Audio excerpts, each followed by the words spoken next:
Hello, my name is Barbara Calhoun, and today I will present a study that was done at the University of Oregon by Courtney Stevens and her colleagues. This study was published in Brain Research in 2008. Let me start by giving you a little bit of the background. Behavioral studies have reported deficits in selective attention in children with language disorders, including specific language impairments and dyslexia. The Temple et al. Study presented previously observed that after Fast ForWord participation, there was increased activation in cortical areas related to attention. This study evaluates whether intervention with the high-intensity Fast ForWord product would influence the neural mechanisms associated with selective auditory attention. This study focused on children who were 6 to 8 years old.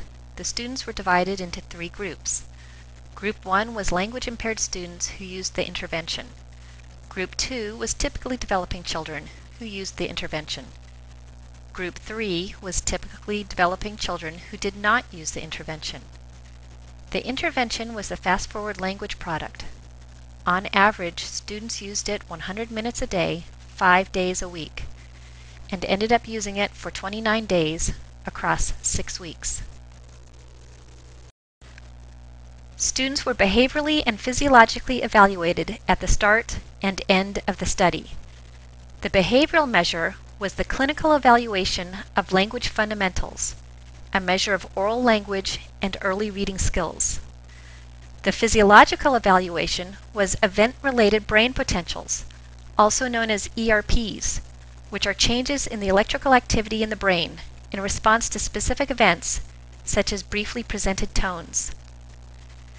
In this particular study, 2 different stories were presented to the students, one in each ear. The stories were about different subjects and were presented by different speakers. Students were asked to attend to the story in either the right ear or the left ear.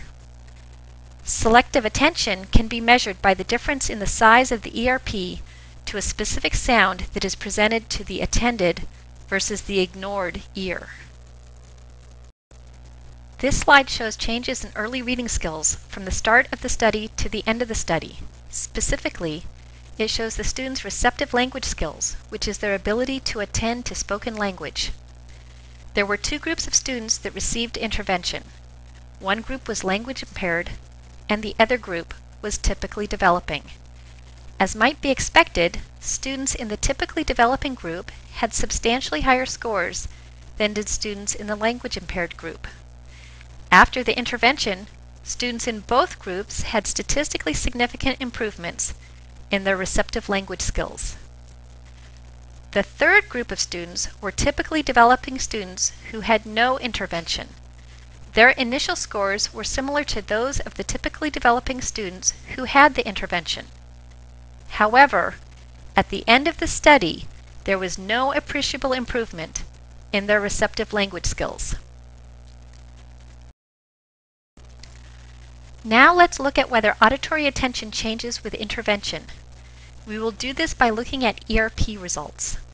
The height of the bar indicates how well a student is able to attend to one event over another. A higher bar indicates better attention. Initially, students in the typically developing group could attend better than the students in the language impaired group. After the intervention, students in both groups made statistically significant improvements in their ability to attend to an event. Looking at students in the third group, typically developing students with no intervention showed that they started out at the same level as the typically developing students who had intervention, and there was no appreciable change in their ability to attend. Thank you for joining us. If you have any questions, please refer to the study or contact our customer service team.